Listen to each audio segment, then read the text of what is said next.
నావంటూ పుట్టినట్టు నా కొరకు ఆ చూకి అందలేదు ఇంతవరకు.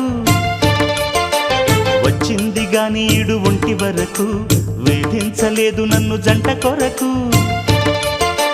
చూశాక ఒక్కసారి ఇంత వెలుగు నా వంక రాను అంది కంటి కునుకు.